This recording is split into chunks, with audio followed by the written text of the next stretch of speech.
আজকের যেটা সমস্যা সেটি হচ্ছে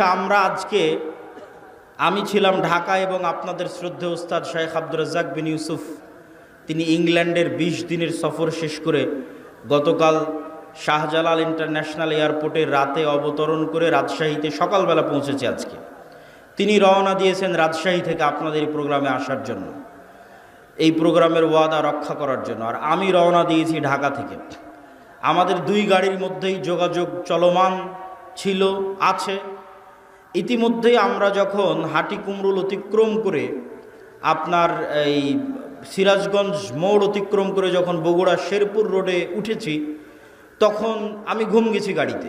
তখন আমার ড্রাইভার ডাক দিয়ে বলতেছে, আবদুল্লাহ ভাই, তো বলে কি? তো বলে উস্তাজিদের গাড়ি অ্যাক্সিডেন্ট করেছে। ইন্না লিল্লাহি ওয়া ইন্না ইলাইহি রাজিউন। তাই বললাম কী ঘটনা, কোথায়? তো মোকামতলা। তো আমরা খুব দ্রুত, তখন 16 কিলোমিটার দূর ছিলাম মোকামতলা থেকে। খুব দ্রুত আমরা মোকামতলা পৌঁছার চেষ্টা করি এবং আজকের যারা প্রোগ্রামের আয়োজক তাদেরকেও কল দিয়ে আমরা দ্রুত ডাকি যে ভাই তোমরা একটু দ্রুত এগিয়ে আসো, একটু সহযোগিতা করো। তো ঘটনা হচ্ছে গাড়ি ঠিকঠাকই চলতেছিল, কিন্তু একটা সিএনজি রাস্তা থেকে উঠে দ্রুত, সিএনজি চালকেরই দোষ, দ্রুত রাস্তা থেকে উঠতে গেছে এবং আমাদের গাড়ি 60, 70, 80 যে কিলোমিটার গতিতেই থাক ওই সিএনজির সাথে ধাক্কা খেয়ে সিএনজির দু একজন ব্যক্তি, হয়তো আল্লাহ সুবহানাহু ওয়া তাআলা ভালো জানে এখন কী অবস্থা তাদের, তারা বগুড়া জিয়া মেডিকেলে অসুস্থ অবস্থায়, আহত অবস্থায় ভর্তি হয়েছে। আর আমাদের শেখ আব্দুর রাজ্জাক বিন ইউসুফ তিনিও হালকা আহত হয়েছেন, তবে সেরকম গুরুতর নয়। আল্লাহ সুবহানাহু ওয়া তাআলা তাকে হেফাজত করেছে, আলহামদুলিল্লাহ।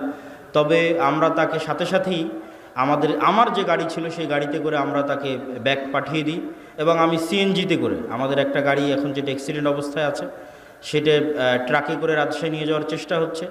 আর আমি মোকামতলা থেকে সিএনজিতে করে আপনাদের এই প্রোগ্রামে অংশগ্রহণ করার জন্য এসেছি। আল্লাহ সুবহানাহু ওয়া তাআলা তৌফিক দিয়েছে। কিন্তু বিপদ কেন আসে, আল্লাহ সুবহানাহু ওয়া তাআলার পক্ষ থেকে কী জন্য আসে, আল্লাহ সুবহানাহু ওয়া তাআলা ভালো জানে। কিন্তু বিপদ দিয়ে আলোচনা শুরু করার পিছনের কারণ হচ্ছে আজকের একটা কারণ, এবং আজকের প্রোগ্রামের যে আয়োজক তার জন্য আল্লাহ সুবহানাহু ওয়া তাআলার কাছে দোয়া করি যে আজকের প্রোগ্রামের যে আয়োজক, এই ছেলেটা অসুস্থ থাকে সবসময়, ঢাকা মেডিকেলে গিয়ে ভর্তি হয়, তার টাকা পয়সারও সমস্যা থাকে। আল্লাহ সুবহানাহু ওয়া তাআলা তাকেও সুস্থতা দান করুক। আমাদের উস্তাদ শেখ আব্দুর রাজ্জাক বিন ইউসুফ তাকেও সুস্থতা দান করুক, আল্লাহুম্মা আমিন।